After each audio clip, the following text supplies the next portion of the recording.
जय हिंद प्यारे बच्चों, कैसे हैं आप सभी। उम्मीद करते हैं कि आप लोग सब अच्छे से होंगे और बहुत ज़्यादा मन लगाकर आप लोग पढ़ाई कर रहे होंगे।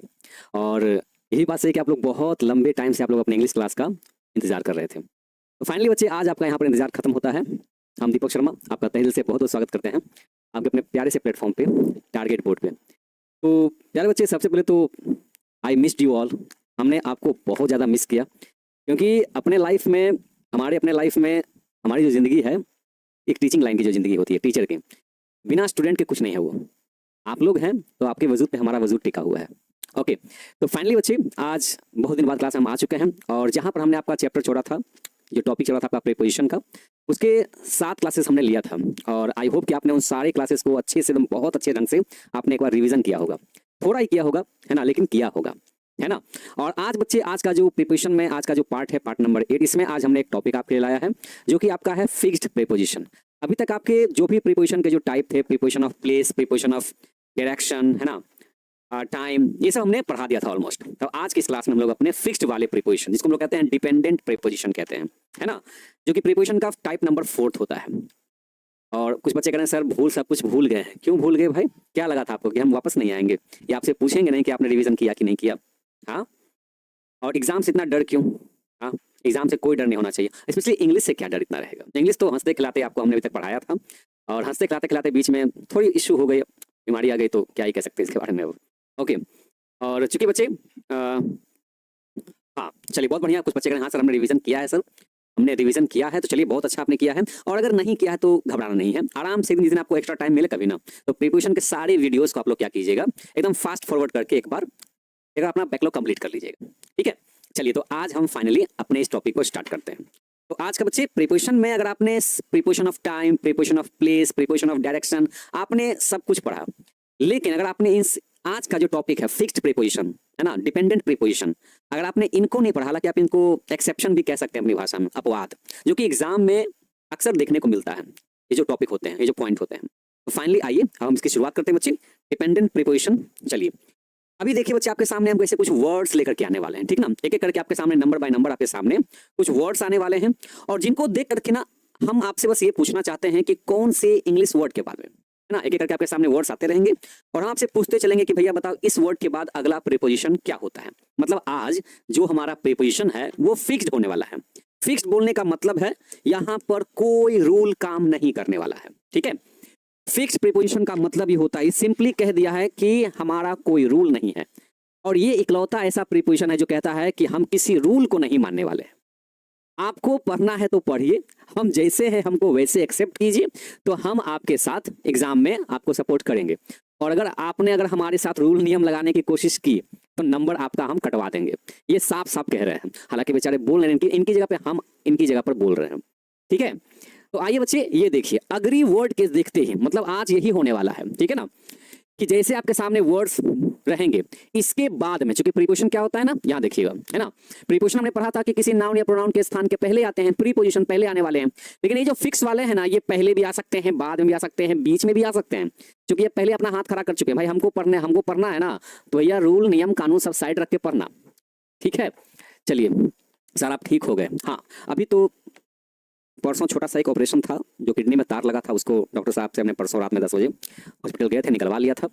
और डॉक्टर साहब ने कहा कि अभी 5 दिन का रेस्ट करो कम से कम। हमने कहा कि अब मत कहिए, ऑलरेडी हम 1 महीना का रेस्ट कर चुके हैं, अब कहिएगा रेस्ट करने के लिए ना, तो रेस्ट करते करते हम रेस्ट इन पीस हो जाएंगे। तो अब मत कहिए हमको, अब आपने निकाल दिया, अब हमको हमारे हालात पे छोड़ दीजिए। अब हमें लगेगा कि भैया हम थोड़ा भी अगर हमारे अंदर एनर्जी है तो हम क्लास में जरूर जाएंगे, और आज वही है, ठीक है। हो सकता है कि आज आपको पहले वाले वो दीपक आपको आज ना दिखे क्लास में, लेकिन हम कोशिश करेंगे, ठीक है। यहाँ देखिए बच्चे, तो अग्री वर्ड देखते ही मन में लगता है कि चलो भैया यहाँ पर तो विद वाला प्रीपोजिशन लगना चाहिए, अग्री के साथ विद लगता है ना। बहुत जगह पे आप लोग पढ़ते आ रहे हैं कि अग्री देखते ही विद लगा दो। जैसे अग्री देखो, बच्चा कहता है एग्जाम में अग्री है ना, मतलब विद वाला ऑप्शन पे टिक आउट कर लो। नहीं बच्चे, ऐसा है नहीं, ठीक है ना, याद रखिएगा। अग्री के साथ बच्चे 3 प्रीपोजिशन काम करते हैं, ये फिक्स्ड वाले हैं, ठीक है ना। अग्री के साथ जरूरी नहीं है कि विद ही लगेगा, अग्री के साथ 3 प्रीपोजिशन फिक्स्ड होकर के आते हैं, ठीक है ना। अब ध्यान से आप लोग देखिएगा, अग्री के साथ कौन कौन सा प्रीपोजिशन लगेगा। बच्चे देखिए, विद लगता है, ये सही बात है, लेकिन सिर्फ और सिर्फ विद ही लगता है, ये सही बात नहीं है, ठीक है ना। तो देखिए क्या क्या लग सकता है। अग्री के साथ विद लगता है, ठीक है ना, अग्री के साथ में विद भी लगता है, अग्री के साथ में ऑन भी लगता है, अग्री के साथ में टू भी लगता है। अब आप कहेंगे सर हमें तो विद पहले से पता था, लेकिन क्या जरूरी है कि एग्जाम में विद वाला ही क्वेश्चन दे आपसे? नहीं ना। आप सर हमें कैसे पता चलेगा कि तीनों में कौन सा कहां पर लगेगा? हमें तो भाई विद याद है, तो हमें बस याद है, हम तो आएगा तो हम वही बना देंगे हम, है ना? हाँ ठीक है। यहाँ देखिए बच्चे, तो अब ध्यान से सुनिएगा, ये तो हो गया चलो भाई फिक्स्ड प्रीपोजिशन है, लेकिन रीजन क्या होते हैं? तो अग्री के साथ विद कब लगाना है? जब इसके बाद कोई, है ना, कोई लिविंग हो, कोई एक लिविंग, है ना, एक लिविंग होना चाहिए। लिविंग बोलने का मतलब लिविंग मतलब कि सजीव कोई चीज होनी चाहिए। जैसे कि लिविंग का मतलब क्या कह सकते हैं? यू कह सकते हैं, मी कह सकते हैं, है ना, यू कह सकते हैं, हिम कह सकते हैं। मतलब एक लिविंग ऑब्जेक्ट यहाँ पर आपको दिखना चाहिए, जिससे पता चले कि हाँ इंसान है। मतलब जिस वर्ड को बोलने से लगे कि हाँ भैया ये इंसान की चर्चा है। जैसे आई, है ना, आई अग्री विद यू बोलते हैं ना, agree with you, agree with her, agree with him, है ना, ऐसे बोलते हैं। तो आपको जब लगे कि अग्री के बाद किसी इंसान की चर्चा हो रही है तो आप विद लगा दीजिएगा, ठीक है। और लगे कि अग्री के बाद, है ना, अग्री के बाद आपको लगे यहाँ पर कि कोई मैटर की चर्चा है, ठीक है, कोई मैटर की चर्चा है, MATTER, मैटर की चर्चा है, कोई पॉइंट की चर्चा है, ठीक है, कोई इश्यू की चर्चा है। मतलब तीनों का एक ही है। मैटर बोले, मैटर हो गया, एक पॉइंट है या एक इश्यू है। तीनों का मतलब क्या होता है? मुद्दा होता है, कोई बात होती है। तो आपको लगे कि अग्री के बाद अगर कोई मैटर वाला वर्ड लिखा हो, पॉइंट लिखा हो, इश्यू लिखा हो, ठीक है ना, तो आपको इसके साथ ऑन प्रीपोजिशन लगाना पड़ेगा। एग्जाम में ऐसे क्वेश्चन भी देखे जाते हैं, एग्जाम में ऐसे क्वेश्चन भी देखे जाते हैं। अब आपको अगर सर हमने तो आपने पूरा प्रीपोजिशन पढ़ा दिया, लेकिन एग्जाम विद लगा के चले आए थे, हम क्यों लगा के चले आए थे, है ना? तो इसलिए बच्चे थोड़ा सा सावधानी बरतना है प्रीपोजिशन चैप्टर को लेकर के, ठीक है। आइए अब अग्री के साथ टू कब लगाते हैं? अग्री के साथ हम टू कब लगाएंगे? कोई ना कोई तो रीजन होना चाहिए। तो यहाँ देखिए बच्चे, अगर आपको लगता है कि कोई प्रपोजल दे रहा है ना, ये देखिए प्रपोजल मतलब प्रस्ताव सामने से कोई दे रहा है, तो हम लोग कहेंगे अच्छा ओके ठीक है, I agree to your proposal, ठीक है ना। अगर प्रपोजल की बात हो तो अग्री के साथ टू लगाएंगे। अग्री के बाद ऑन कब लगेगा? जब कोई मैटर की बात हो, पॉइंट की बात हो, इश्यू की बात हो। और अग्री के साथ अगर उसके बाद सामने अगर लगे कि यू है, हिम है, हर है, तो आप बोलिए आराम आराम से बोलिए, I agree with you, I agree on this point, I agree on this matter, ऐसे करके I agree to your proposal, I agree to this proposal, ऐसे कह सकते हैं, ठीक है। चलिए तो प्यारे बच्चों, ये अग्री का वाला पॉइंट आपको ध्यान रखना है, ठीक है ना। आज के पास ये नहीं करना कोई पूछे अग्री के साथ क्या लगता है तो कहिएगा पहले लिख के दो तो बताएंगे। अब तो ऐसे कोई भी हमारी टांग खींच लेगा ना फिर, है ना, कहेगा कौन सा क्लास में, 10th क्लास में है, अच्छा बताओ तो अग्री के साथ कौन सा प्रीपोजिशन लगता है, तो कहिएगा नहीं ऐसे नहीं चलेगा, लिख के दो, सेंटेंस बना के दो, तब ना कहेंगे कि भैया यहाँ पर अग्री के साथ कौन लगेगा। अब ऐसे कोई पूछेगा फिर क्या हो जाएगा, ठीक है। अग्री के साथ कोई कह दे भाई क्या लगेगा, ऐसे कैसे बोल देंगे भाई ये क्या लगेगा? नहीं, तुम सेंटेंस लिख के दो। जब भी कोई प्रीपोजिशन से सवाल पूछता है ना, पहले बोलिए लिख के दो सेंटेंस, हम तुमको लगा के बता देंगे। बोलेगा नहीं बताओ तुम, तो बताइए कि तीनों लगता है, तुमको कौन सा चाहिए, बोलो जैसा हो, है ना। तो चलिए आई होप बच्चे कि आप लोग इस पॉइंट को समझ चुके हैं, समझ गए हैं, तो हम आगे बढ़ सकते हैं, ठीक है ना। चलिए, आई मिस्ड यू टू, मैंने आपको बहुत मिस किया बच्चे, बहुत मिस किया, ठीक है। मतलब पूरे अपने पूरे करियर में ना, टीचिंग करियर में ना, पहली बार इतना लंबा गैपिंग मेरे साथ हुआ है, पहली बार। वो भी अगर हमने बहुत कोशिश किया था कि वो स्टोन निकल जाए दवा से, 1.5 साल से कम से कम दवाई का यूज कर रहे थे, बट कोई उपाय नहीं हुआ। अंत में वो एक ही ऑप्शन था कि ऑपरेशन कराना ही पड़ेगा, इस वजह से ऐसा हो गया। कोई बात नहीं, फिर से वापस आए हैं, फिर से दहाड़ेंगे, थोड़ा टाइम लगेगा लेकिन दहाड़ेंगे जरूर। शेर जब एक कदम पीछे जब लेता है ना, इसका मतलब नहीं कि वो डर के भाग गया या पीछे हट गया, गिव अप कर दिया, नहीं, वो ऊंची छलांग लगाने के लिए थोड़ा सा पीछे होता है। तो फिर से लंबी छलांग लगाएंगे आपके सामने, देखिएगा। हाँ ठीक है, आइए बच्चे यहाँ देखिए, एंग्री। अब एंग्री का मतलब तो जानते हैं, अच्छा बताइए इसका मतलब तो आपको पता है कि एग्री का मतलब क्या होता है? एग्री का मतलब होता है सहमत होना। हालांकि एग्जाम में हिंदी नहीं लिखा रहेगा, फिर भी बताते हैं, सहमत होना होता है, ठीक है। और ऐसा नहीं कि अग्री के पहले एम बोला जाता है, इज बोला जाता है, आर बोला जाता है, नहीं बोला जाता है, ठीक है ना बच्चे, याद रखिएगा। सीधे बोला जाता है आई अग्री विद यू, मैं तुमसे सहमत हूँ, I agree, I am agree with you नहीं होना चाहिए, समझ गए ना। अग्री के पहले इज, आर, एम, वाज, वर नहीं लगाना है, क्लियर है। हाँ यहाँ देखिए बच्चे, ये अग्री का मतलब है। अच्छा एंग्री के साथ कौन कौन सा प्रीपोजिशन लगता है? तो एंग्री के साथ बच्चे 2 प्रीपोजिशन आते हैं और ये फिक्स्ड है, एट है और विद है, एट है और विद, ये 2 प्रीपोजिशन फिक्स्ड यहाँ पे होता है। अगर आपको लगता है कि किसी चीज पर आप गुस्सा उतार रहे हो, किसी भी कोई भी एक चीज पर, ठीक है, कोई भी, जैसे मान लीजिए कोई पॉइंट हो, ठीक है, कोई मैटर हो, अगर किसी बात पे गुस्सा उतार रहे हैं, किसी चीज पर आप अगर गुस्सा उतार रहे हैं, तो आप एंग्री के साथ एट लगाते हैं। और अगर वही गुस्सा अगर आप किसी इंसान पे दिखा रहे हैं, है ना, कोई लिविंग हो यहाँ पर, ठीक है, कोई इंसान की बात अगर हो रही हो, तो आप इनके साथ लगाते हैं विद। जैसे I agree at I am angry, I am angry बोलते हैं, मैं गुस्सा हूं। आर यू एंग्री, क्या तुम गुस्सा हो? अगर गुस्सा हो तो किस बात पे गुस्सा हो? So I am angry at this point, मुझे इस बात से गुस्सा है और मैं तुमसे गुस्सा हूं। I am angry with you या I am not angry with you, मैं तुमसे गुस्सा नहीं हूं। ठीक है ना, दो बातें यहाँ पर होती है बच्चे। तो एंग्री का मतलब क्या हो गया, सिंपली गुस्सा होना। दुनिया में गुस्सा इंसान निकालता ही निकालता किसी ना किसी चीज पर, है ना। तो अगर किसी इंसान से वो गुस्सा है तो एंग्री के साथ भी, किसी चीज पर गुस्सा है तो एंग्री के साथ एट लगा देना है। कोई दिक्कत नहीं बच्चे। चलिए आगे बढ़ते हैं। देखिए अब ये रहा, देखिए आपके सामने एकदम वर्ड के वर्ड यहाँ सामने लिख दिए गए। क्या क्या लिखा हुआ देखिए, पढ़िएगा। GUILTY, इसको बोलते हैं ग्विल्टी, नहीं बोलते हैं इसको, गिल्टी बोलते हैं। गिल्टी याद है, गिल्टी बोलते हैं इसको, इसको ग्विल्टी नहीं है। ऐसा नहीं कि GUI है तो ग्विल्टी बोलेंगे, नहीं, गिल्टी। गिल्टी मतलब होता है दोषी। वर्ड का बच्चे आपको हिंदी पता होना चाहिए, है ना। गिल्ट का मतलब दोष, गिल्टी मतलब दोषी होता है, गिल्ट मतलब दोष या इल्जाम होता है, लेकिन गिल्टी मतलब दोषी। वही बच्चे एक्यूज्ड का भी सेम मतलब है, एक्यूज्ड का भी सेम मतलब है, इसका मतलब भी दोषी होता है।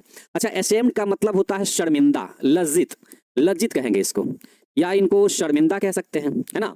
ये देखिए। अच्छा, टेक केयर का मतलब क्या होता है, ध्यान रखना, ध्यान रखना होता है।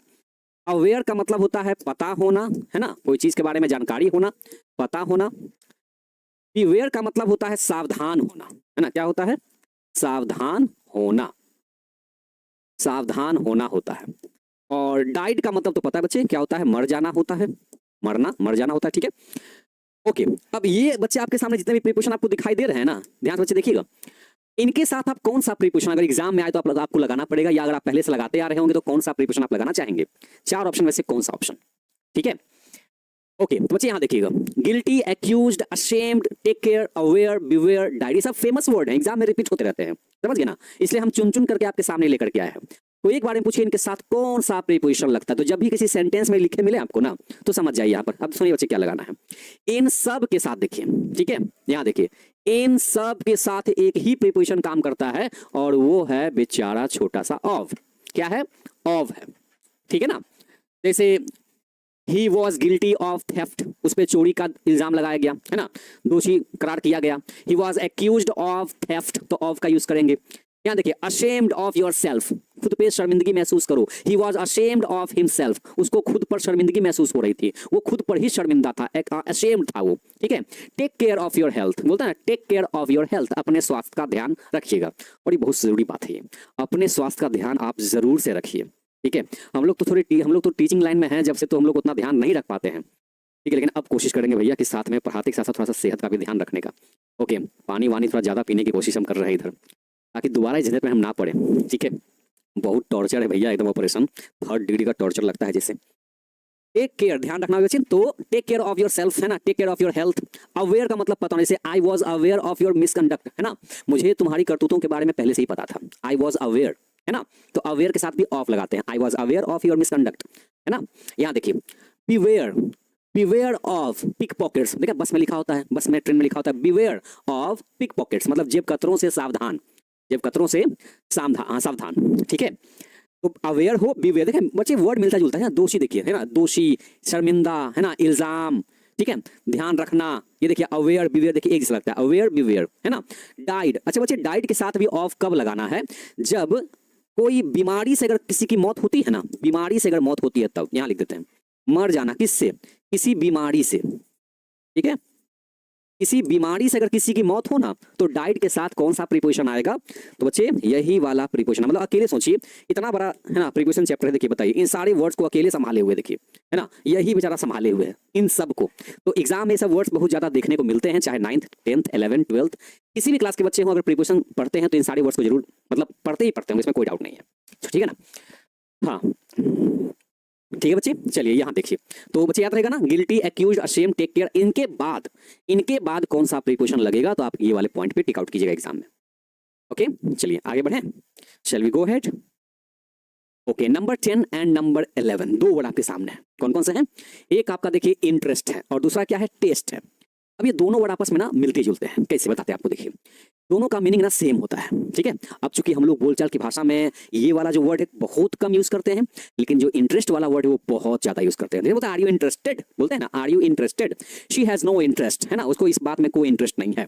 तो किसी चीज में इंटरेस्ट होना मतलब क्या होना, उसमें रुचि रखना, है ना, रुचि रखना। तो इंटरेस्ट और टेस्ट दोनों का बच्चे यहाँ पर मतलब क्या हो जाएगा, ऐसे तो टेस्ट का मतलब स्वाद लेना भी होता है, लेकिन अगर बात करें हम रुचि रखने के सेंस में, ओके, रुचि होना का दो अंग्रेजी होता है, एक इंटरेस्ट और एक टेस्ट होता है। ठीक है, टेस्ट होता है। ये वाला टेस्ट की बात बच्चे हम नहीं कर रहे हैं, इस वाले टेस्ट की नहीं, इसका मतलब तो जांच करना होता है। ठीक है, तो इंटरेस्ट और टेस्ट के साथ प्रीपोजिशन लेकिन कौन सा होगा, मीनिंग तो दोनों का सेम दे दिया, तो क्या प्रीपोजिशन भी सेम है?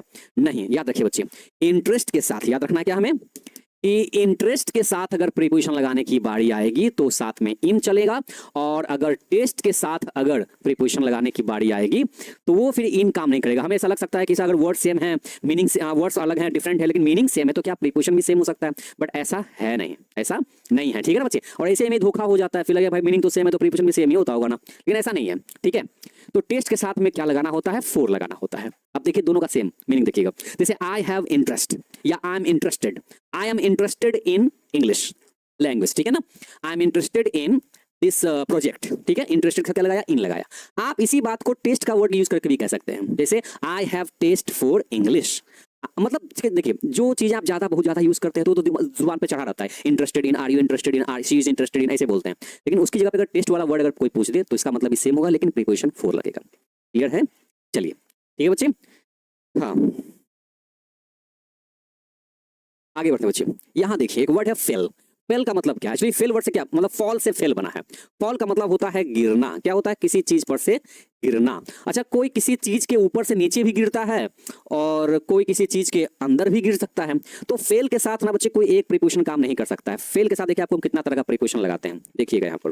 देखिए कोई कहेगा ना कि फेल के साथ हम फ्रॉम लगाते हैं, मतलब फॉल हो चाहे फेल हो, बात एक ही है। ये V1 है, ये V2 है ना, ये V1 है, ये V2 है, तो वर्ब के फॉर्म मतलब अलग होने से ऐसा नहीं कि V1 है तो प्रीपोजिशन कुछ और होगा, V2 है तो प्रीपोजिशन कुछ और होगा, नहीं, वर्ब के फॉर्म बदलने से प्रीपोजिशन नहीं बदला करते हैं। ठीक है, हाँ तो बच्चे याद रखिएगा। अभी आपको लगेगा कि फॉल को देख करके फ्रॉम लगा देंगे हम, नहीं, बहुत सारी बच्ची चीजें हैं, आपको हम देखें एक एक करके रीजन बताते हैं। देखिए क्या क्या फिक्स्ड है, फॉल हो चाहे फेल हो, इनके साथ ना बच्चे फ्रॉम लगता है प्रीपोजिशन, ऐसा नहीं कि नहीं लगता है, वो हम अग्री कर रहे हैं इस बात से, लगता है। ठीक है, लेकिन कंडीशन, कंडीशन क्या है ना, कंडीशन क्या है, अगर वहां पर मान लीजिए कि वो छूट कर मतलब सेपरेट हो रहा है उससे, हमने आपको ये वाला पॉइंट तो पहले ही बताया था, सेपरेट हो रहा है। ठीक है, मतलब क्या हो रहा है? अलग हो रहा है। ठीक है, कोई चीज से अलग हो रहा है वो। ठीक है, तो वहां जब अलग होने का सेंस होता है, हमने क्या बताया था? फ्रॉम लगता है, तो सही है, फॉल के साथ फेल के साथ फ्रॉम लगेगा। जैसे कि पानी का आसमान से गिरना, क्या लगाएंगे बताइए? वाटर फॉल्स, क्या लगेगा? फ्रॉम द स्काई, की बाय द स्काई, की एट द स्काई, की ऑन द स्काई। तो हम कहेंगे फ्रॉम द स्काई, क्योंकि पानी बादल को छोड़ करके नीचे आ रहा है। तो फॉल का मतलब गिरना, पानी आसमान को छोड़कर नीचे गिर रहा है, तो सही है ना, तो फ्रॉम यहां भी सही है, सेपरेट होना, अलग होना। अच्छा, इसी फॉल या फेल के साथ पता है एक और प्रीपोजिशन लगता है, ठीक है, इनटू भी लगता है, लेकिन इनटू कब लगेगा? फॉल के साथ इनटू कब लगाएंगे? जब कोई चीज बाहर से किसी अंदर गहराई में गिर गया है ना, जहां पर मोशन के साथ, गति के साथ नीचे गिरा, गति के साथ, है ना, यहां पर लिखते हैं मोशन, जहां पर मोशन के साथ, मोशन के साथ अंदर गिरा हो, मोशन के साथ अंदर गिरा हो, ठीक है ना, उसमें हम लोग फॉल के साथ इनटू का यूज करेंगे। जैसे कि एक कुत्ता नदी में गिर गया, कुएं में गिर गया, तो गिरना वही हो गया, लेकिन जो नदी है वो कुआं है ना, गिरने का मतलब पहले ऊपर था, फिर मोशन के साथ, गति के साथ नीचे गिरा, तो वहां हम गिरने के साथ इनटू का यूज करेंगे। किसका? इनटू का यूज करेंगे, फ्रॉम का यूज नहीं कर सकते हैं। ठीक है, अभी बच्चे आज हम आपको ना बता रहे हैं कि किसके साथ क्या क्या लगता है, रीजन के साथ बता रहे हैं आपको। ये रीजन पता रहेगा तो फिर आप किसी से बहस कर सकते हैं कि हाँ देखो इस कारण से ऐसे लगा है यहाँ पर। रीजन नहीं पता रहेगा तो कहेगा कि हम तो रट्टा मार के बैठ गए थे। तो कुछ रीजन के साथ भी चीजें हैं, कुछ चीजें रट्टा मारना पड़ता है, तो उसी को फिक्स प्रीपोजिशन कहते हैं। ओके, अब यहाँ देखिए बच्चे, फेल के साथ देखिए एक और प्रीपोजिशन आता है, क्या? ऑफ आता है, इसको बोलते हैं ऑफ, ऑफ कहते हैं इसको, ठीक है ना। तो ये ऑफ का मतलब क्या होता है? इसको कहते हैं ना कि ऊंची चीज पर से गिरना, ऊंची चीज से, ऊंची चीज से नीचे गिर जाना, ऊंची चीज पर से नीचे गिर जाना। जैसे मान लीजिए ये जो है ना, ये देखिए एक सीढ़ी है, अब इस सीढ़ी पर कोई बंदा बैठा हुआ है, चढ़ रहा है, चाहे वो ढबाक से नीचे उतर गया, गिर गया, देखिए वो ढब से नीचे गिर गया, कहता ना कि ढब से, धड़ाम से नीचे गिर गया। तो ऊंची चीज पर से, चाहे इतना बड़ा टेबल हो, चाहे वो सीढ़ी हो, चाहे दीवार हो, मतलब ऊंची चीज पर से नीचे गिरने को बोलते हैं। चाहे घोड़ा पर चढ़ा हुआ हो, ये भी हो सकता है, घोड़ा पे चढ़ा हुआ है, हाथी पे चढ़ गया, उसी ऊंचाई से वो नीचे गिर गया, तो वहां भी हम लोग क्या लगाएंगे? फेल या फॉल के साथ क्या लगाएंगे? ऑफ लगाएंगे। ऐसा नहीं कि देखते के साथ फ्रॉम लगा देंगे, है ना, इनटू लगा देंगे, इन लगा देंगे, वैसे नहीं, थोड़ा रीजन के साथ। ठीक है बच्चे, अच्छा एक और चीज देखिए, अगर फॉल लिखा रहे ना तो एक और प्रीपोजिशन काम आता है, पता है क्या? ये देखिए, टू भी लगता है, फॉल के साथ टू भी लगता है, लेकिन कब? जैसे मान लीजिए कोई बंदा खड़ा है, ठीक है, चाहे वो कहीं भी है, लेकिन जिक्र किसका हो गया? सिंपली कि वो फ्लोर पे गिर गया, इस पर, फ्लोर पर गिरना, फर्श पर गिरना, जमीन पर गिरा, ये चर्चा अगर हो कि वो फ्लोर पर गिर गया, मतलब कहां से गिरा नहीं गिरा वो अलग बात है, मेंशन कर दिया कि नहीं फ्लोर पर ही, जमीन पर गिर गया, फ्लोर पर गिर गया, तो अगर फ्लोर वर्ड की बात अगर हो तब हम कहेंगे कि फॉल के साथ या फेल के साथ क्या लगेगा, टू। जैसे अरे वो फ्लोर पे गिर गया, he fell to the ground, he fell to the floor, floor कहिए इसको चाहे इसको आप ग्राउंड कहिए, बात तो एक ही होगी, है ना, मतलब फर्श पे, जमीन पे गिरा है, कोई दिक्कत नहीं। हाँ चलिए बच्चे आगे बढ़े, ये तो हो गया देखिए फेल का यूज, या फॉल, फॉल लिखा रहे चाहे फेल लिखा रहे, दोनों बच्चे सारे नियम कानून काम कर जाएंगे, ठीक है ना। चलिए आगे बढ़े, ये देखिए बच्चे बहुत अच्छे अच्छे वर्ड्स आपके सामने, देखिए क्या क्या है, सीनियर है, जूनियर है, इन्फीरियर है, सुपीरियर है, और यहाँ पर ईटीसी हमने लिख दिया है, हमने जानबूझ के ईटीसी लिख दिया है, ठीक है, क्योंकि देखिए ये वैसे वर्ड्स हैं जिनको आप लोग बहुत जगह पर देखते होंगे, कुछ ऐसे वर्ड जो कॉमन होते हैं, हर जगह दिख ही जाते हैं, जैसे कि ये देखिए सीनियर, जूनियर, इन्फीरियर, सुपीरियर, ये पता है ये ऐसे वर्ड्स है ना जिनका यूज कंपैरिजन के लिए किया जाता है, मतलब तुलना करने के लिए, ये सारे वर्ड का यूज जानते हैं कंपैरिजन करने के लिए किया जाता है, तुलना करने के लिए, तुलना करने के लिए, जैसे आई एम सीनियर, है ना, मैं आपसे सीनियर हूँ, आप मुझसे जूनियर हो, है ना, ये जो प्रोजेक्ट है वो ज़्यादा सुपीरियर है या फिर इन्फीरियर है, कम क्वालिटी का है, समझ गया। तो इसका अगर आपको लगता है कि हाँ ये तुलना करने वाले वर्ड, अच्छा बहुत बच्चे ग्रामर जो पढ़े होते हैं ना उनको लगता है कि तुलना करने वाला वर्ड में क्या यूज़ करते हैं हम लोग, देन का यूज़ करते हैं, सही बात है, देन का यूज़ करते हैं, क्योंकि देन का यूज़ किया जाता है तुलना करने के लिए, सही बात है, ठीक है, देन का यूज़ किया जाता है तुलना करने के लिए प्रीपोजिशन का, लेकिन बच्चे याद रखिएगा कुछ ऐसे वर्ड्स, समझ गए ना, कुछ ऐसे वर्ड्स जिनके लास्ट में क्या हो, ध्यान से देखिएगा, जिनके लास्ट में बोलने पर हिंदी में ना लास्ट का साउंड अर निकलता हो, क्या निकलता हो देखिएगा, अर निकलता हो, बोलने पर देखिए लास्ट में क्या निकलेगा, अर, जैसे देखिए सीनियर, जूनियर, है ना, सुपीरियर, है ना, यहाँ देखिए इन्फीरियर, और ऐसे बहुत सारे वर्ड्स इसको बोलने पर अर निकलता होगा, आप यहाँ से डॉक्टर, आप तो ये भी कह सकते हैं हाँ सर डॉक्टर, है ना, ट्रैक्टर, नहीं बच्चे वैसा अर का साउंड है, अर का साउंड बोलने का मतलब ध्यान रखिएगा, अर का साउंड तो हो, अब अर के साउंड करते नहीं, आप बस ध्यान रखना है कि आज के बाद से कहीं पर भी अगर किसी इंग्लिश वर्ड का अंतिम का मतलब लास्ट का ये 3 लेटर IOR, अब वर्ड तो ढेर सारे हो सकते हैं, कितना याद करेंगे हम, तो हमने यहाँ लिख दिया ETC आपकी सुविधा के लिए भी, यहाँ हम लिखा ETC, तो हमने कहा कि जिस वर्ड के लास्ट में IOR वाला अर दिखाई दे, IOR देखिए ध्यान से, और ये ETC है, मतलब और भी आगे वर्ड्स हो सकते हैं, जैसे कि senior junior inferior, senior junior inferior, posterior, ulterior, interior, exterior, है ना, ऐसे बहुत सारे वर्ड्स के लास्ट में IOR आता है, IOR, ठीक है। और आपको लगता है कि वहां पर ना, आपको लगता है कि वहां पर कोई तुलना कर रहा है, मतलब तुलना किया जा रहा है, वहां पर तुलना किया जा रहा हो, और ऐसे कुछ वर्ड्स अगर आपको वहां दिखाई दे तो बच्चे इनके साथ याद रखिएगा, इनके साथ देन का यूज, इनके साथ देन का यूज नहीं करना है, बल्कि इनके साथ क्या लगाना है, तो इनके साथ लगाना है टू लगाना है, ठीक है। अक्सर बच्चे यहाँ पर गलती कर बैठते हैं, इसलिए मैंने आपको कहा कि आप यहाँ पर क्या लगाओगे, टू का यूज करोगे, ठीक है। He I am senior to you, you are junior to me, ठीक है ना। अब ऐसा नहीं कि एल्डर, यंगर, उस वर्ड की बच्चे बात नहीं हो रही है, अर का साउंड का मतलब IOR साउंड होना चाहिए, तो इन सब में देन लगाने का मन करेगा क्योंकि हम तुलना करते रहते हैं, तो से का जो यहाँ पर अंग्रेजी निकलता है, इससे का, जैसे मैं तुमसे सीनियर हूँ, तो इससे का अंग्रेजी बहुत सारे बच्चे यहाँ पर देन लगा के चले जाते हैं, but you don't have to do the same mistake, okay. चलिए आपको बच्चे क्या करना है, इन सब के बाद में याद रखना IOR वाला जो वर्ड रहेगा उसके साथ में टू लगाना है, अगर आप वहां पर कंपेरिजन कर रहे हैं तो, कंपेरिजन करने के सेंस में हम कह रहे हैं, हाँ चलिए एक बच्चे आपके सामने वर्ड है एक्वेंटेड, थोड़ा सा बोलने में लगता है, थोड़ा सा प्रोनाउंस में करने में भी प्रॉब्लम है, एक्वेंटेड, ठीक है ना। एक्वेंटेड का मतलब होता है जान पहचान होना, परिचित होना, क्या उसको बोलते हैं, परिचित होना कहते हैं, परिचित होना, जान पहचान होना, है ना, परिचित होना मतलब जान पहचान होना। तो अगर आपका किसी के साथ जान पहचान है, परिचित हैं आप उससे या वो आपसे, अगर तो एक्वेंटेड के साथ में कौन सा प्रीपोजिशन लगेगा, तो बच्चे आपको याद रखना है एक्वेंटेड विद, ठीक है ना, क्योंकि जान पहचान परिचय किसको देते हैं, इंसान को देता है, तो लगभग केस में जहां पर लिविंग पर्सन मतलब जिंदा इंसान की चर्चा हो रही हो, तो ऑलमोस्ट केस में ना विद प्रीपोजिशन बहुत काम करता है, बहुत सपोर्ट करता है ये। तो हम कैसे हमको कहना हो कि हम आपसे परिचित हैं या आप हमसे परिचित हैं, क्या आप उस व्यक्ति से परिचित हैं, तो इसको हम कैसे भाषा में कैसे कहेंगे, are you acquainted with him, क्या आप उसको जानते हैं, क्या आपका उससे जान पहचान है, परिचित है उससे, उसका आपका परिचय हुआ है ना, इसको ऐसे कहेंगे हम लोग।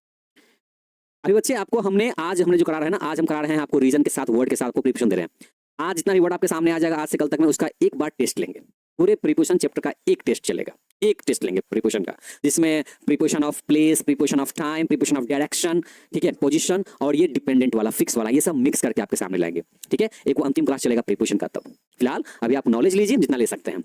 बच्चे एक वर्ड देखिए आपका रेफर और प्रेफर।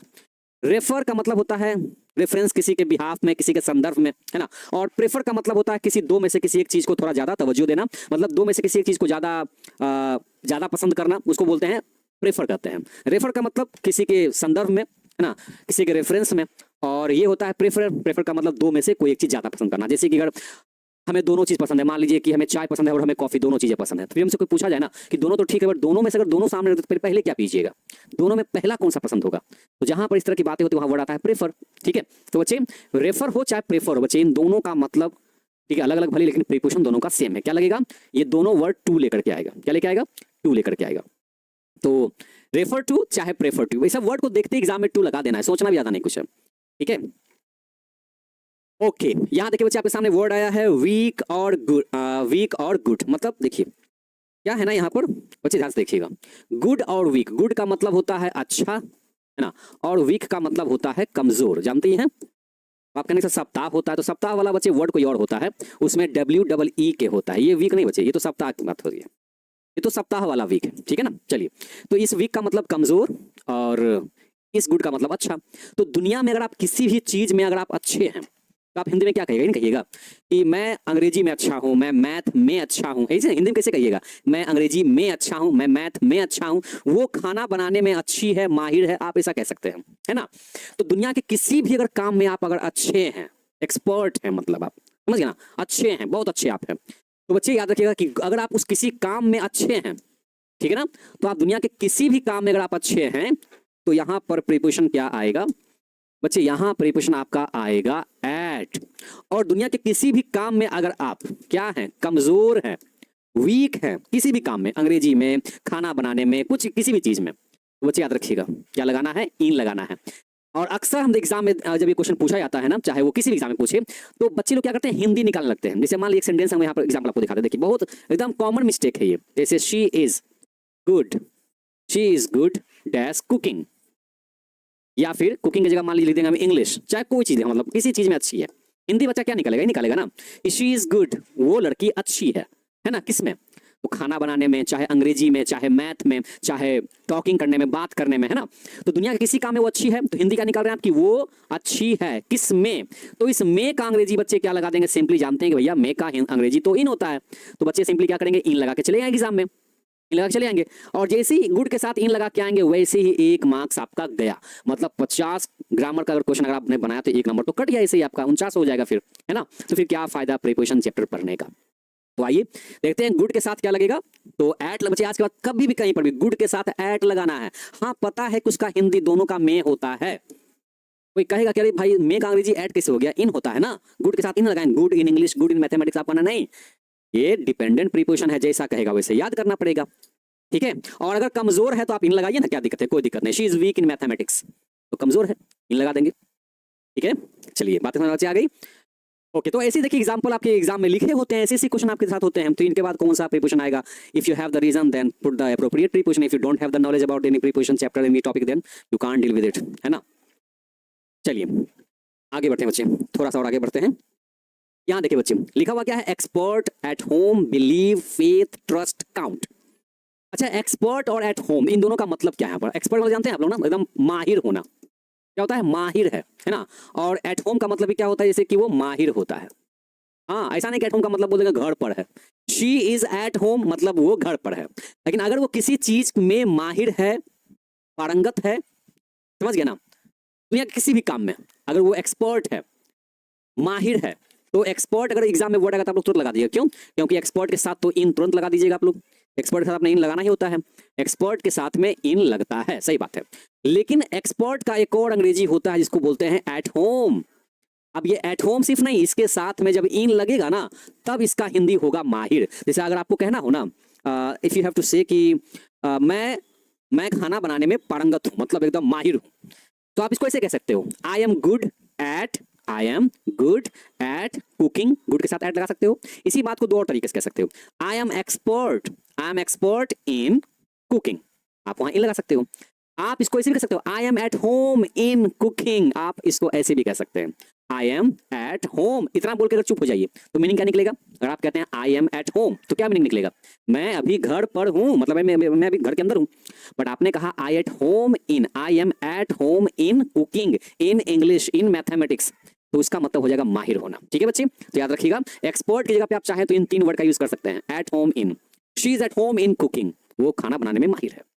ठीक है, बिलीव, फेथ, ट्रस्ट और काउंट, बच्चे इन तीनों का मतलब होता है भरोसा, भरोसा होना, भरोसा होना, भरोसा करना, भरोसा होना। बात देखिए, ठीक है ना, बोलते हैं आई बिलीव, मुझे विश्वास है, किस पर? तो तुम्हारे पर, है ना। तो बिलीव का मतलब भरोसा करना, विश्वास होना, भरोसा करना, विश्वास करना, विश्वास होना, है ना, मतलब सेम ही है, भरोसा कर रहे मतलब विश्वास है हमें। तो बिलीव के साथ, फेथ के साथ, ट्रस्ट के साथ, काउंट के साथ, ये 4 मतलब होता है। और प्रीपोजिशन यहाँ पे कौन सा किसके साथ लगता है तो याद रखिएगा, बिलीव हो, ठीक है बच्चे याद रखिएगा, बिलीव हो, चाहे फेथ हो, चाहे ट्रस्ट हो, समझ गए ना, इन तीनों का एक ही मतलब निकलेगा। इनके साथ कौन सा प्रीपोजिशन है? तो इनके साथ है प्रीपोजिशन, ठीक है, इनका यूज। लेकिन इसको थोड़ा सा डिपार्टमेंट से अलग कर दिया गया। इसका देखिए काउंट का मतलब कैसे होता है? गिनती करना होता है ना, गिनती करना। लेकिन अगर काउंट के साथ अगर हमने प्रीपोजिशन लगा दिया ऑन, क्या लगा दिया? ऑन, तब इस काउंट ऑन का मतलब भी क्या हो जाए? काउंट ऑन का मतलब होता है विश्वास करना, भरोसा करना। जैसे you can count on me, अगर आपको कहना मान लो कि सिंपल अंग्रेजी करना, जैसे कि मुझे तुम पर भरोसा है, I have faith in you, I believe in you, बोलते हैं ऐसे ना, आई बिलीव इन यू, बोलते हैं ऐसे। लेकिन आप इसी बात को ऐसे कहना, आई हैव, हाँ ना, I count on you, I count on you. अब काउंट के साथ ऑन लग गया तो इसका मतलब हो गया भरोसा करना। ठीक है, अभी बच्चे इसका पैनल पीडीएफ आपके पास जाएगा तो आप लोग आराम से अच्छे से इसको नोट कर लीजिएगा, ठीक है ना। अभी पहले क्लास में है तो आपको हम रीजन के साथ में समझाते चलें, समझना पहले ज्यादा जरूरी होता है, नोट करना तो बाद में नोट किया जा सकता है। और क्वेश्चन देंगे इसके ऊपर, अभी नहीं, अभी नहीं, अभी पहले समझा देते हैं ना। अभी आपको हम दे रहे हैं रीजन के साथ में, आप लोग इसको रिवीजन कीजिएगा, जितना भी टाइम मिलेगा उतना ही टाइम में, ठीक है ना। यहाँ देखिए बच्चे, अब एक और वर्ड आपके सामने आया, देखिए 28, 29, 30 और 31, क्या क्या वर्ड है भाई? Aim, shoot, throw, smile. बच्चे जानते हैं एम का मतलब क्या होता है, शूट का मतलब क्या? दोनों का मतलब तो निशाना लगाना होता है ना, क्या होता है? निशाना लगाना होता है या गोली चलाना होता है। थ्रो का मतलब तो फेंकना होता है ना, फेंक कर मारना भी होता है, ठीक है। फेंकना तो जानते हैं ना, फेंक कर मारना भी होता है, ठीक है, फेंक कर मारने को भी थ्रो कहते हैं। स्माइल का मतलब जानते हैं, मुस्कुराना होता है ना, मुस्कुराना होता है। लेकिन प्रीपोजिशन की जहां तक बात हुई बच्चे, इन सारे वर्ड के साथ में देखिए कॉमन चीज दोनों में क्या है। एम का मतलब है ना निशाना लगा रहा है, शूट का मतलब भी निशाना लगा के ही कोई शूट करता है, यहाँ भी निशाना लगाने की बात हुई। अच्छा, कोई चीज जब फेंक के मारते हैं तो वहां भी निशाना ही लगा के मारते हैं। और अगर स्माइल करते हैं तो वो भी किसी को देख करके, सिंपली उसको ही देख करके, वहां भी एक तरह का निशाना ही लग गया। स्माइल किया, सामने बंदा ढेर, है ना। तो स्माइल, थ्रो, शूट और एम मिलता जुलता आपस में कुछ कॉम्बिनेशन दिख रहा है। अगर आपको लग रहा है कि हाँ सर कुछ हल्का फुल्का दिख रहा है तो चलिए, है ना, एम, शूट, थ्रो, स्माइल के साथ में क्या लगा देंगे? एट लगाएंगे। अच्छा, हमने यहाँ पर स्माइल क्यों लिखा, हमने लाफ क्यों नहीं लिखा? तो भैया लाफ के साथ भी सेम ही चीज है, ठीक है ना। देखिए एग्जाम में लाफ लिखा हो चाहे स्माइल लिखा हो, स्माइल का मतलब मुस्कुराना, लाफ का मतलब होता है हंसना। तो हंसने की बात हो चाहे मुस्कुराने की बात हो, तो भाई मुंह से ही करेक्ट करते हैं ना, है ना। तो याद रखिएगा, यहाँ निशाना लगना, लगाना चाहे फेंक कर मारना, मुस्कुराना चाहे हंसना, इन सब के साथ एक ही प्रीपोजिशन है एट। जैसे है ना, she was smiling at him, ऐसे वो उसको देख करके उसके ऊपर मुस्कुरा रही थी। किसी को देख कर उसका मजाक उड़ाना, उसके ऊपर हंसना, तो वहां भी लाफ एट करते हैं, why are you laughing at me, hey I am not laughing at you, who said to you I am laughing at you. हाँ, सो यहाँ देखिए शूट एट, है ना, शूट एट द बर्ड, उस चिड़िया पे निशाना लगा दिया, he shot at the bird, he aimed at the bird, ऐसे भी कह सकते हैं, ठीक है। हाँ, तो चलिए बच्चे, इनके साथ में क्या लग गया? देखिए एट हमने लगा दिया। किसी चीज को फेंक करके मारते हैं तो वहां भी उसके ऊपर निशाना लगेगा, तो एट लगाएंगे। आइए बच्चे कुछ और बात करते हैं फिर। अच्छा, एक और प्रीपोजिशन हमारे पास क्या है? Noun dash noun. अच्छा, सेम नाउन, है ना, ये भी देखिएगा, एक बहुत अच्छा प्रीपोजिशन यहाँ पे यूज होता है। अगर आपको कभी लगे ना कि ऐसा सेंटेंस लिखा हो जहां पर दोनों आपस में ना, मतलब लेफ्ट साइड में और राइट साइड में, दोनों साइड में सेम नाउन हो, सेम नाउन, नाउन तो हो लेकिन सेम नाउन हो, इधर भी सेम नाउन, इधर भी सेम नाउन। मतलब क्या है, अगर ये राजू तो यहाँ भी राजू, ये श्याम तो यहाँ भी श्याम, यहाँ बाबूराव तो यहाँ भी बाबूराव, समझ गया ना, दोनों साइड में सेम नाउन होना चाहिए, लेकिन सेम शक्ल वाला नाउन, ठीक है ना। तो इस कंडीशन में यहाँ पर कौन सा प्रीपोजिशन आएगा? तो बच्चे याद रखिएगा, इस कंडीशन में यहाँ पर अगर प्रीपोजिशन का डिमांड करे तो बीच में इकलौता एक ही प्रीपोजिशन आएगा, क्या आता है? वो आफ्टर आता है। क्या आता है? आफ्टर। 99% केस में आफ्टर ही आता है, ठीक है। हाँ, चलिए बहुत बढ़िया, चाय पेश किया सामने। चलिए भाई, आपने जैसे हम लोग केक जब सेलिब्रेशन होता है हम लोग यहाँ से केक आपको दिखा के काट के आपको देते हैं, आप जैसे फील कर लेते हैं। आपने अभी क्लास में चाय भेजा है, हमने फील कर लिया, अभी चूंकि घर पे जाएंगे क्लास लेके तो चाय पी लेंगे, ठीक है ना। वहां भी आप ही का चाय फील करके हम पी लेंगे, ओके। उसे बच्चे यहाँ से हो तो मान लीजिए कि हम लोग ऐसे लिखते हैं ना कि विलेज आफ्टर विलेज। देखिए इसका एग्जाम्पल देना पड़ेगा, नहीं तो समझ नहीं पाएंगे। देखिए विलेज डैश विलेज, ठीक है, ठीक है। यहाँ देखिए village dash village washed away, village dash village washed away, मतलब गांव के गांव, मतलब इस तरह का ना, जब दो नाउन सेम हो और बीच में प्रीपोजिशन हो तो इस तरह का हिंदी पता क्या निकलता है, नाउन के नाउन, ऐसे नाउन के नाउन, इनका हिंदी होता है। तो अगर हिंदी निकालने के चक्कर में अगर हम प्रीपोजिशन कुछ गलत लगा दें तो, जैसे यहाँ निकल रहा है के, तो का के की का अंग्रेजी क्या होता है बताइए, का के का अंग्रेजी क्या होता है जानते हैं, ऑफ होता है, ऑफ का मतलब काके की होता है। तो ऐसे तो हिंदी निकालेंगे तो भैया हम तो यहाँ पर फिर ऑफ लगाना पड़ेगा प्रीपोजिशन। तो यही ध्यान रखना है कि जब दोनों साइड में सेम नाउन, राजू तो राजू, विलेज तो विलेज, ऐसे होना चाहिए। तो इस कंडीशन में यहाँ पर क्या लग जाएगा, यहाँ लग जाएगा आफ्टर, क्या लगेगा आफ्टर। अब यहाँ जरूरी नहीं कि विलेज लिखा हो, कुछ भी लिखा हो, टाउन आफ्टर टाउन, है ना, मैन आफ्टर मैन, ऐसा भी हो सकता है। तो याद रखना बच्चे, विलेज आफ्टर विलेज वॉच, मतलब गांव के गांव बह गए, इसका हिंदी कौन होता है, एक के बाद एक गांव, है ना, इसको ऐसे भी कह सकते हैं, एक के बाद एक नाउन, हिंदी में आप कह सकते हैं एक के बाद एक नाउन। देखिए एक के बाद एक नाउन, इसका हिंदी आप ऐसे निकाल सकते हैं, एक के बाद एक गांव बहता चला गया, गांव के गांव बाढ़ में बह गए, है ना, ऐसे बोलते हैं लोग हिंदी में ना। जब इंग्लिश में लिखने की बारी आएगी तो आपको वहां पर आफ्टर प्रीपोजिशन का यूज करना है, ठीक है ना। हाँ बहुत बढ़िया बच्चे, आइए कुछ और बातें कर लेते हैं। यहाँ देखिए बच्चे, लैडर, इंजेक्शन और कंप्लेंट, यहाँ देखिएगा तीन वर्ड आपके सामने बच्चे। यहाँ हमने सीधे इस वर्ड को लिखा है, यहाँ देखिए बच्चे ध्यान से, एग्जाम में कहीं पर आपको लगता है कि कहीं पर लैडर वर्ड का यूज हुआ है, मतलब सीढ़ी, ठीक है, ठीक है। और लेटर के बाद में एक वर्ड क्या लिखा रहेगा, लीन लिखा रहेगा, ठीक है। लेटर के बाद में एक वर्ड लिखा रहेगा, जैसे ऐसे लिखा रहेगा, ऐसे करके लिखा रहेगा, ठीक है। उसके बाद यहाँ पर आपसे प्रीपोजिशन का डिमांड कर देगा कि यहाँ पर प्रीपोजिशन क्या लगेगा। इंजेक्शन लिखा रहे चाहे इंजेक्टेड लिखा रहे, मतलब सुई लगाना होता है, इंजेक्शन का मतलब क्या होता है, सुई लगाना। लैडर वॉज लीन का मतलब होता है सीढ़ी को खड़ा करना, सीढ़ी कहीं खड़ा करते हैं ना, जैसे कोई ऊंची दीवार है तो वहां सीढ़ी लगाना पड़ेगा, है ना। मान लीजिए अगर ये दीवार है तो यहाँ पर सीढ़ी ऐसे लगाना पड़ेगा। तो ये जो सीढ़ी है ना, ये जो सीढ़ी इस दीवार पे क्यों लगानी पड़ती है, क्योंकि वहां तक इंसान का अप्रोच नहीं हो पाता है, उतनी हाइट इंसान की नहीं होती है, समझ गए ना। तो इस हिसाब से यहाँ पर लिखा गया लैडर वॉज लीन्ड, सीढ़ी लगाया गया दीवार के सहारे, ठीक है ना। तो आपको लग रहा होगा सीढ़ी दीवार के सहारे तो लगाया जाता है, तो क्या उसके साथ विद का यूज करें क्या प्रीपोजिशन, मन करेगा ऐसा, ठीक है ना। जैसे इंजेक्शन है तो she was injected, I was injected during my operation, जैसे मुझे ऑपरेशन के दौरान मुझे ढेर सारे सुई वगैरह लगाए गए थे, तो मुझे इंजेक्ट किया गया, मुझे सुई लगा दिया गया। तो ये लगता है कि सुई तो चलो भैया अंदर में घुस रहा है ऐसे, तो मन कर रहा है इन लगा दें क्या, इन लगा दें क्या, लेकिन नहीं, थोड़ा रुकना है। अच्छा कंप्लेन करते हैं, शिकायत दर्ज करते हैं ना, शिकायत करते हैं किसी का, तो ये जो शिकायत कर रहे हैं, ये जो इंजेक्शन लगा रहे हैं, ये जो सीढ़ी लगा रहे हैं आप, ये क्या कर रहे हैं आप, तीनों में बच्चे ना फीलिंग सेम है, तीनों किसी के खिलाफ यूज कर रहे हैं। चाहे वो सीढ़ी लगाने का काम हो, चाहे वो कंप्लेन करने का काम हो, चाहे वो इंजेक्शन लगाने का काम हो, ये किसी चीज के खिलाफ ही तो काम करता है। जैसे हमने कहा कि सीढ़ी को लीन किया गया, तो भैया दीवार कह रहा है कि हमारी हाइट देखो कितनी ऊंची है हम, तो सीढ़ी कहता है अच्छा हाँ अभी हम लगेंगे तो आदमी तुरंत तुम्हारे ऊपर कूद जाएगा, तुम्हारे ऊपर चढ़ के भी कूद जाएगा, समझ गए ना। तो सीढ़ी भले ही आपको लग रहा है कि साथ है, लेकिन नहीं, वो खिलाफ है दीवार के। सीढ़ी वो पॉल हो चाहे दीवार हो, उसके खिलाफ काम कर रहा है, ठीक है। और ये जो इंजेक्शन लग रहा है, इंजेक्शन क्यों लगाते हैं, कभी सुना है, चला हमारे बर्थडे पे आज तुमको इंजेक्शन लगा देंगे हम, हाँ सुना है कभी, नहीं ना। इंजेक्शन क्यों लगाते हैं, ताकि किसी के खिलाफ काम करे, किसके खिलाफ, बीमारी के खिलाफ, कीटाणु रोगाणु के खिलाफ काम करता है वो। तो इंजेक्शन का मतलब नहीं कि भाई अंदर घुस गया इंजेक्शन तो इन लगा देंगे, वैसे नहीं, समझ गया ना। ये तीनों शिकायत करते हैं, तो क्या खुशी में शिकायत करते हैं, किसी के खिलाफ शिकायत करते हैं, कंप्लेन लिखवाने तो किसके खिलाफ, किसके अगेंस्ट, है ना, बोलते हैं। तो बच्चे इन तीनों वर्ड को देखते हैं ना, आपको समझ जाना है कि ये खिलाफ काम कर रहा है, ये तीनों क्या है ना, एकदम किसी के खिलाफ काम कर रहा है। तो जब किसी के खिलाफ कोई काम करता है तो वहां पर प्रीपोजिशन आता है अगेंस्ट। जैसे ladder, the ladder was leaned against the wall, एक सीढ़ी दीवार के सहारे लगा दी गई, है ना, ये हिंदी हो गया।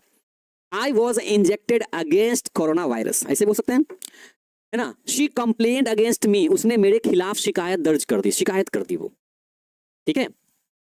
हाँ नहीं हम किसी को नहीं भूले भाई, एक महीना से तो हम अपने आप में भी थे ही नहीं, ठीक है। मतलब इतनी वीकनेस थी ना कि एक महीना हमें लग गया, एक महीने से ऊपर हमें लग गया आज आपके सामने खड़ा होने में, सोचिए, ठीक है। हाँ और आज हमने 12th क्लास लिया था, सुबह में 12th क्लास हमने लिया, और फिर सोचे कि अगर तबियत सही रहना तो शाम में 10th क्लास जरूर ले लेंगे, पक्का ले लेंगे। और प्लान बना लिया शाम में क्लास लेना है, मन बना लेता है आप लोगों के सामने आना है। हुआ क्या सुबह सुबह लगातार इधर नारियल पानी पी रहे हैं, डॉक्टर साहब ने कहा है थोड़ा सा एनर्जी आने के लिए, नारियल पानी लगातार 3 से 4 दिन से हम पी रहे थे। आज भी पिया, नहाया पिया, नारियल पानी से नहीं नहाया, सिंपल पानी से नहाया और नारियल पानी पिया एनर्जी के लिए।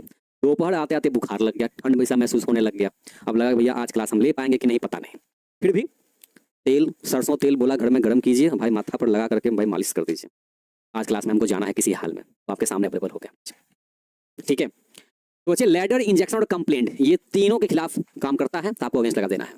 ठीक है, यहाँ देखिए बच्चे डिवोटेड और एडिक्टेड, देखिए दोनों वर्ड ना एक दूसरे का ऑपोजिट है, ये दोनों है एक दूसरे का ऑपोजिट, लेकिन मीनिंग पता है क्या होता है दोनों का? डिवोटेड का मतलब होता है समर्पित होना, समर्पित होना, और एडिक्टेड का मतलब होता है क्या? लत लग जाना। क्या होता है? लत लगना। देखिए लत लगना एक खराब सेंस है, किसी चीज के प्रति, किसी काम के प्रति समर्पित होना, है ना, समर्पित होना, समर्पण की भावना से काम करना, एकदम लगनशील होकर काम करना पूरा, तो एक अच्छी चीज होती है। तो एक पॉजिटिव एक नेगेटिव मीनिंग दे रहा है ना, ये नेगेटिव मीनिंग है क्योंकि एडिक्शन खराब चीज है, लत एक खराब चीज होती है, आदत चलो ठीक है बट लत खराब होती है। तो डिवोटेड एडिक्टेड ये दोनों एक दूसरे का अपोजिट मीनिंग है, बट जब प्रीपोजिशन की बारी आती है ना बच्चे, जब प्रीपोजिशन की बारी आएगी ना, तो इन दोनों के बाद आपको यही प्रीपोजिशन काम आएगा, टू आएगा। क्या आएगा? टू आएगा। ठीक है, चलिए बच्चे याद रखिएगा, जैसे I am devoted to target board, मैं टारगेट बोर्ड के प्रति समर्पित हूँ। और कहते हैं she is addicted to taking tea, उसको चाय पीने की लत है। तो एडिक्टेड डिवोटेड दोनों के साथ क्या होना चाहिए? टू होना चाहिए। ये देखिए बच्चे कंसल्ट और एंटर, ये कंसल्ट का मतलब होता है परामर्श लेना, किसी से मिलना और जाके परामर्श लेना, परामर्श लेना, और एंटर का मतलब होता है गति के साथ, है ना, गति के साथ अंदर जाना, एंटर करना, प्रवेश करना, गति के साथ अंदर जाना या प्रवेश करना। अब इनके बाद अगर आपको मन करेगा प्रीपोजिशन लगाने का तो क्या लगाइएगा? तो हमने बहुत सारे बच्चों से जब पूछता है ना जब पहली बार कि कंसल्ट के साथ क्या प्रीपोजिशन लगाते हो, जैसे आज मैं एक डॉक्टर से कंसल्ट करने जा रहा हूँ, इसका मतलब डॉक्टर से मिलने जा रहा हूँ, बात एक ही होती है, परामर्श लेने जा रहा हूँ, उससे सुझाव लेने जा रहा हूँ। तो बच्चे कहते हैं I am going to consult with a doctor, I am going to consult with a doctor, मतलब डॉक्टर के साथ परामर्श लेने जा रहा हूँ या मिलने जा रहा हूँ। तो के साथ का जी बच्चे यहाँ पर विद लगा देते हैं, है ना, एग्जाम में भी विद लगा के आते हैं। अच्छा एंटर का यूज कैसे करते हैं बच्चे? जैसे she entered into the room, है ना, बच्चे एंटर के साथ ना इनटू लगाते हैं, और कंसल्ट के साथ बच्चे लगाते हैं विद, जैसे I am going to consult with the doctor, और she entered into the room, उसका जहां मोशन दिखाता है वहां इनटू लगता है। तो बच्चे हिंदी निकालने के चक्कर में ना यहाँ पर दोनों प्रीपोजिशन का यूज करते हैं, बट बच्चे याद रखिएगा कंसल्ट के बाद विद प्रीपोजिशन नहीं लगाना है, एंटर के बाद इनटू का यूज नहीं किया जाता है। ये दो बच्चे ऐसे प्रीपोजिशन है ना, कंसल्ट और एंटर, दो ऐसे प्रीपोजिशन है, ये दोनों जो वर्ड है सॉरी, ये कभी प्रीपोजिशन का यूज ही नहीं करते हैं, ये प्रीपोजिशन का यूज करते ही नहीं है, लेकिन हमें लगता है कि हमको विद लगाना है, हमको इनटू लगाना है, और यही एग्जाम में आपका नंबर कटवा देता है। बच्चे ऐसे वर्ड से थोड़ा बच के रहिएगा, मन करेगा लगाने का, बहुत लोग कहेंगे भाई लगाया जाता है कंसल्ट के साथ विद, मत लगाइएगा, हम कह रहे हैं नहीं लगाना है तो नहीं लगाना है, ठीक है ना। तो इन दोनों के साथ क्या कंडीशन है? इन दोनों के साथ क्या कंडीशन है ना, नो प्रीपोजिशन, क्योंकि एक ऑप्शन में ना बच्चे, है ना, नन ऑफ दिस भी तो होता है, चार में से अगर तीन ऑप्शन कुछ और है तो एक ऑप्शन आपका नन ऑफ दिस भी होता है, इनमें से कोई नहीं, वो भी आप लगा सकते हैं, नो प्रीपोजिशन का होता है ऑप्शन, वो भी लगा सकते हैं। ठीक है बच्चे, अब एक लास्ट यहाँ देखिए, अगर किसी कलर की चर्चा हो, ब्लैक, यहाँ हमने ऑप्शन दिया है ब्लैक का, ब्लैक की जगह पे रेड हो सकता है, व्हाइट हो सकता है, कोई भी एक कलर का नाम हो सकता है। अगर स्पेशली बच्चे किसी कलर नेम की चर्चा हो, किसी भी एक रंग के नाम की चर्चा हो, और उसके पहले अगर वहां पर प्रीपोजिशन लगाने की बारी आए तो आपको याद रखना है क्या लगाना है? प्रीपोजिशन इन लगाना है, क्योंकि इन ही लगता है, ठीक है। और यहाँ देखिएगा, अगर कोई पेज पर किसी पेज को खोलने की बात हो, जैसे कि ए चलो जी इस बुक का पेज नंबर 30 निकालो तो जल्दी से, है ना, बुक का पेज नंबर 30 निकालो तो, चलो पेज नंबर 30 पे चलो तुम, तो यहाँ पर आप अंग्रेजी में जब यूज करेंगे तो कौन सा वर्ड यूज करेंगे प्रीपोजिशन के तौर पे? वो याद रखना है, क्या रखना है? एट का यूज करना है। जैसे ओपन द बुक, है ना, एट पेज 30, बुक को खोलो और पेज नंबर 30 पे जाओ, पेज नंबर 30 में जाओ, हिंदी में जैसे बोलिए आपकी चॉइस, बट इंग्लिश बोलते समय you have to use the appropriate preposition, that is at page number 50, page 30 आप ऐसे कह सकते हैं, ठीक है। और ये देखिए बच्चे ब्लैक, चाहे कोई भी कलर, जैसे हमने कहा कि वो काले रंग की साड़ी पहने हुई थी, या हम कहें कि वो काले रंग का लिबास पहने हुई थी, तो क्या कहेंगे? She was in black, she was in black बोलने का मतलब वो काले रंग की पोशाक पहने हुई थी, she was dressed in black, in orange, जो भी हो, तो हम क्या कहेंगे? वो तो हाँ इन का यूज करेंगे, ठीक है बच्चे। तो आज हम इस प्रीपोजिशन वाले फिक्स्ड वाले को आज यहीं पर हम रखते हैं, ठीक है बच्चे, आज यहीं पर क्लास को फिनिश करते हैं। बाकी बच्चे आज की इस क्लास को ना बहुत ज्यादा इंपॉर्टेंट क्लास आज हमने लिया है आते के साथ, तो don't skip it, don't miss it, ठीक है ना, इसको मिस नहीं करना है बिल्कुल, इसको एकदम आज ही कंप्लीट करना है, ठीक है ना। एक दिन में ना हो पाए तो 2 दिन 3 दिन का टाइम, थोड़ा थोड़ा रोज पढ़िए रीजन के साथ, तो जिस दिन आपका टेस्ट होगा ना उस दिन इन सब से मिला के आपको क्वेश्चन दिए जाएंगे, ठीक है बच्चे। तो मिलते हैं नेक्स्ट क्लास में, कल के क्लास में। तब तक के लिए आप लोग हंसते रहिए, मुस्कुराते रहिए और ठीक है, तैयारी अच्छे से आप लोग करते रहिएगा। तब तक के लिए जय हिंद।